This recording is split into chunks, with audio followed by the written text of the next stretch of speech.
पहली खबर का रुख करते हैं और आज हम सबसे पहले एक ऐसी सामाजिक समस्या का पोस्टमार्टम करेंगे जिसको नफरत ने मौत के घाट उतार दिया है।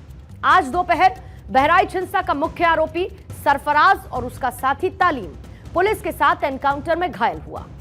सरफराज और तालीम को पैर में गोली लगी और यह गोली उस वक्त लगी जब इन दोनों ही आरोपियों को पुलिस घटना में इस्तेमाल किए गए हथियारों को ढूंढने के लिए लेकर निकली थी। एसटीएफ प्रमुख अमिताभ यश ने यह बताया कि रामगोपाल मिश्रा की हत्या मामले में 5 लोगों को गिरफ्तार कर लिया गया है और इन 5 लोगों के नाम क्या क्या है। पहला नाम है मोहम्मद सरफराज का, दूसरा है मोहम्मद तालीम उर्फ सबलू, तीसरा अब्दुल हमीद, चौथा मोहम्मद फहीम और पांचवा मोहम्मद अफजल। इन 5 आरोपियों में से मोहम्मद सरफराज और मोहम्मद तालीम को आज पुलिस एनकाउंटर में गोली लगी है। यह सरफराज वही शख्स है जो कि बहराइच में हुई हिंसा का मुख्य आरोपी बताया जा रहा है। आरोप यह है कि इस व्यक्ति ने 22 साल के रामगोपाल मिश्रा को सिर्फ इसीलिए मौत के घाट उतार दिया, सिर्फ इसीलिए उसकी हत्या कर दी क्योंकि उसने एक घर की छत से एक हरे झंडे को उतारकर वहां पर भगवा झंडा लगा दिया था, जिसके बाद उसको वहीं पर पकड़ लिया गया और निर्मम तरीके से कई गोलियां मारते हुए उसकी हत्या कर दी गई। बहराइच एसपी वृंदा शुक्ला का कहना है कि इस घटना को लेकर 5 मुख्य संदिग्धों को गिरफ्तार किया गया और उनमें से सरफराज और तालीम ने नानापारा इलाके में हथियार छिपे होने की बात कही थी और जब पुलिस इन्हें लेकर उस जगह पर पहुंची तो वहां पर पहले से छिपाकर रखे गए हथियारों से दोनों आरोपियों ने पुलिस पर हमला कर दिया। पुलिस के साथ इस एनकाउंटर में दोनों आरोपियों के पैर में गोली भी लगी है।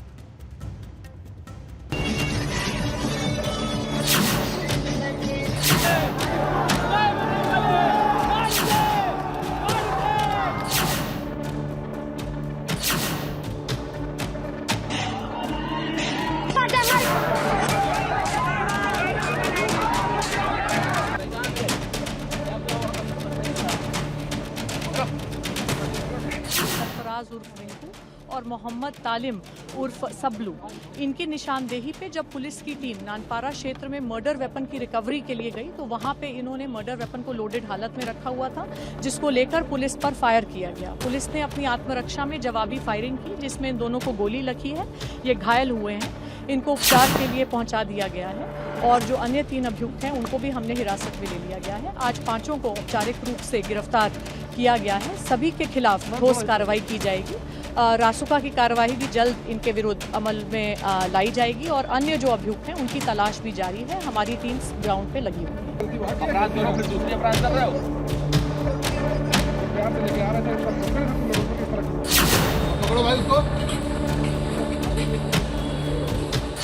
दो व्यक्ति आए थे हमारे यहाँ, जो 2 लोग, एक सरफराज करके नाम है और एक तालिब है, मोहम्मद तालिब। तो दोनों के, एक के दाएं पैर में एक के बाएं पैर में थोड़ा जो गोली है, गोली अभी भी अंदर ही है क्योंकि एग्जिट पॉइंट उसमें नहीं दिखा है। बाकी हमने डिस्ट्रिक्ट हॉस्पिटल बहराइच के लिए रेफर कर दिया है। बहराइच में हुई घटना के बाद रामगोपाल के परिजनों ने सीएम योगी आदित्यनाथ से भी मुलाकात की थी, जहां पर उनके साथ महसी विधायक सुरेश्वर सिंह भी मौजूद थे। सीएम योगी आदित्यनाथ ने दोषियों पर सख्त कार्रवाई करने की बात कही थी। वहीं आपको याद होगा कि घटना से एक दिन पहले ही सरफराज की बहन ने यह कहा था कि पुलिस उसके भाई को घर से उठाकर लेकर गई है और उसका एनकाउंटर कर सकती है, इस तरीके की आशंका है। पहले आप इस बाइट को सुन लीजिए, उसके बाद इस समाज में फैले हुए सेलेक्टिव विक्टिमाइजेशन की एक खतरनाक कहानी आपके सामने रख दूंगी। मैं बहराइच के वानागंज की रहने वाली हूँ। मेरा मायका महाराजगंज में है। रविवार को जो वहाँ दंगा हुआ है उसमें जिस आदमी की मृत्यु हुई है उसका इल्जाम मेरे पिता और मेरे भाइयों पे आया है। मेरे पिता का नाम अब्दुल हमीद और मेरे भाई का नाम सरफराज अहमद और मोहम्मद फहीम है। हमको डर है कि उनको फर्जी इनकाउंटर दिखा के उनकी हत्या कर दी जाएगी। अब आप बहराइच में हुई इस पूरी घटना की एक बार टाइमलाइन को जरा गौर से देखिए, समझिए। तारीख 13 अक्टूबर, सबसे पहला दिन जब बहराइच में दुर्गा पूजा विसर्जन के लिए एक यात्रा निकल रही थी। ये यात्रा जैसे ही महसी तहसील पहुंची, आरोप यह है कि इस यात्रा में डीजे पे कुछ ऐसे गाने बज रहे थे जिसका सरफराज और उसके पिता अब्दुल हामिद ने विरोध किया था। जब विरोध के बावजूद डीजे बंद नहीं किया गया तो सरफराज की छत से यात्रा पर पथराव कर दिया गया। इस पत्थरबाजी में दुर्गा जी की प्रतिमा खंडित हुई और इसके बाद राम गोपाल सरफराज की छत पर चढ़ा और वहां पर जो हरा झंडा लगा था उसे उतारकर उसने भगवा झंडा लगा दिया।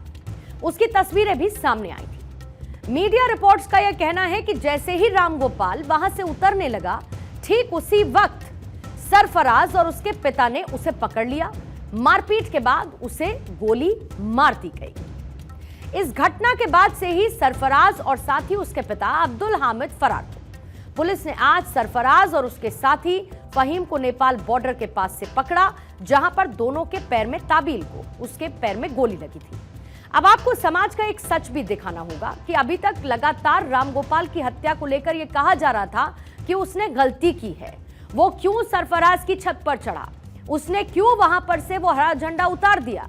लेकिन राम गोपाल की हत्या को जायज ठहराने वाला ये वर्ग आज इस बात को लेकर ही सवाल उठा रहा है कि एक 22 साल के लड़के को बेरहमी से मारने के आरोपी सरफराज और तालीम को पुलिस ने एनकाउंटर में घायल क्यों किया। आप जरा इन नेताओं के बयानों को जरा गौर से सुनिएगा।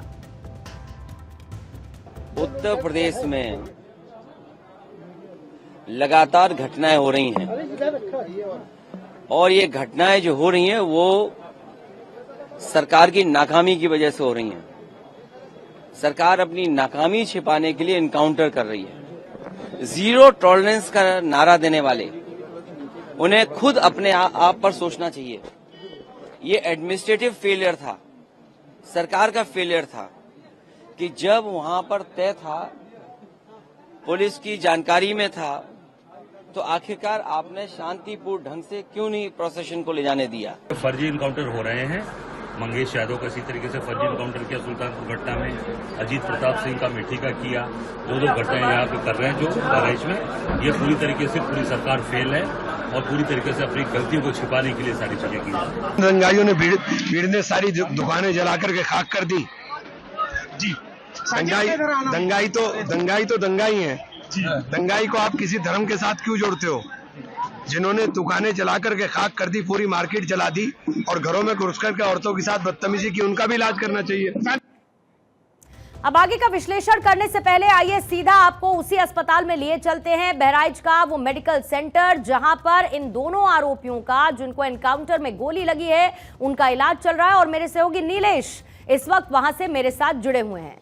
नीलेश, राजनीति को एक तरफ रख देते हैं, लेकिन कुल मिलाकर आज पांचों आरोपी त्वरित कार्रवाई के तहत पुलिस की गिरफ्त में हैं। दो लोगों का एनकाउंटर, दो आरोपियों के एनकाउंटर की खबर है, जिनका इलाज इस वक्त वहां पर चल रहा है। जरा वहां का सूरत हाल क्या है, बता दीजिए। देखिए, बिल्कुल अगर हम राजनीति को अलग रखकर देखें तो कहीं ना कहीं अपराधियों का ना कोई जाति होता है, ना कोई धर्म होता है, ना कोई मजहब होता है। जिन दो लोगों को इनकाउंटर के बाद जो है गिरफ्तार किया गया है, सरफराज और तालीम को बहराइच के जिला अस्पताल में इलाज के लिए लाया गया है। और तस्वीरें सीधा हम आपको दिखाएंगे। ये तस्वीरें आप देखिए कि जो सुरक्षा व्यवस्था के पुख्ता इंतजाम यहाँ पर किए गए हैं। आरआरएफ को तैनात किया गया है, पीएसी को लगाया गया है, स्थानीय पुलिस को भी लगाया गया है और इमरजेंसी गेट के अंदर भी पुलिसकर्मियों को भी तैनात किया गया है। साथ ही साथ महिला पुलिसकर्मियों को भी तैनात किया गया है ताकि अस्पताल के अंदर आने जाने वाले लोगों से ये पूछा जा सके कि वो अस्पताल में किससे मिलने जा रहे हैं, उनका कौन इलाज के लिए यहाँ पर भर्ती है। तो ये तस्वीरें हम आपको बहराइच के जिला अस्पताल से दिखा रहे हैं, जहाँ पर दोनों आरोपियों को रखा गया है और सुरक्षा व्यवस्था के पुख्ता इंतजाम है। अस्पताल के जितने भी गेट हैं, चाहे वो अस्पताल का इमरजेंसी गेट हो या वार्ड में जाने वाले गेट हो, उन तमाम गेटों पर बाकायदा बैरिकेडिंग लगाई गई है। बैरिकेडिंग लगाकर आने जाने वाले लोगों से पूछताछ की जा रही है। सरफराज और तालीम की बात करें तो नानपारा इलाके में पुलिस से इनकी मुठभेड़ हुई थी और मुठभेड़ के बाद गिरफ्तार किया गया। पुलिस मुख्यालय की तरफ से जो बयान जारी किया गया है उसमें साफ तौर पे कहा गया है कि जो सरफराज और तालीम थे उनको मर्डर वेपन बरामद कराने के लिए जो है नानपारा इलाके में ले जाया गया, जहां पर उन्होंने मर्डर वेपन पाते ही जो है पुलिस के ऊपर फायर झोंका। जवाब में ठीक पुलिस है। ने भी अपने सुरक्षा में फायरिंग की, जिसके बाद दोनों के बिल्कुल, और पैरों में डिफेंस गोली में लगी, फिर एक के दाहिने काउंटर पैर में फायरिंग गोली हुई, लगी तो जिसके बाद दूसरे के दोनों के बाएं पैर में गोली है। लगी। तो दोनों ठीक है को- नीलेश, शुक्रिया आपका वहां की तस्वीरें दिखाने के लिए। मैं लौटती हूं आपके पास, और आगे बढ़ने से पहले एडीजी प्रशांत कुमार का क्या कहना है इसको लेकर, सुनिएगा। वो मूर्ति विसर्जन के दौरान जो मारपीट हुई थी उसमें एक व्यक्ति की मृत्यु हुई थी, और आज जो है उस जो अभियुक्त गिरफ्तार किए गए थे 5 लोग, और जब वेपन रिकवरी जो घटना में प्रयुक्त वेपन था, लाइसेंसी वेपन, उसको जब रिकवर करने पुलिस ले जा रही थी अभियुक्तों के साथ, तो वहाँ लोगों ने अभियुक्तों में उसमें से 2 अभियुक्तों ने भागने का प्रयास किया, और उस दौरान उन्हें पुलिस ने उनको पकड़ने की कोशिश की और उसमें गोलीबारी हुई, जिसमें से 2 अभियुक्त, जिनका नाम क्रमशः मोहम्मद स्वराज और मोहम्मद तलीम है, के घायल हुए हैं। बताया गया है कि इंडो नेपाल बॉर्डर के पास इन्होंने जो हत्या में प्रयुक्त वेपन था उसको छिपा रखा था, जब उसकी रिकवरी में के लिए ये भागने के प्रयास में थे, उस दौरान ही ये गोलीबारी हुई है। तो एक करेक्शन के साथ उत्तर प्रदेश के डीजीपी प्रशांत कुमार को इस वक्त आप सुन रहे थे। मतलब आप ये सोचिए कि देश की राजनीति का एक कड़वा सच है कि जब राम गोपाल मिश्रा की सिर्फ इसीलिए हत्या कर दी जाती है क्योंकि वो एक हरे झंडे को उतारकर वहां पर दूसरा झंडा लगा देता है, और इस घटना को कुछ लोग ये कहकर जायज ठहरा देते हैं कि किसी के घर में ऐसा करोगे तो यही होगा। लेकिन यही लोग जब एक हत्या के आरोपी को गोली लगती है तो ये कहते हैं कि उसके साथ गलत हुआ है। नेताओं के इन शब्दों को बड़े ध्यान से आप समझिएगा, क्योंकि उनके लिए एक जान की कीमत सत्ता की चाहत के सामने शून्य है, सिर्फ शून्य।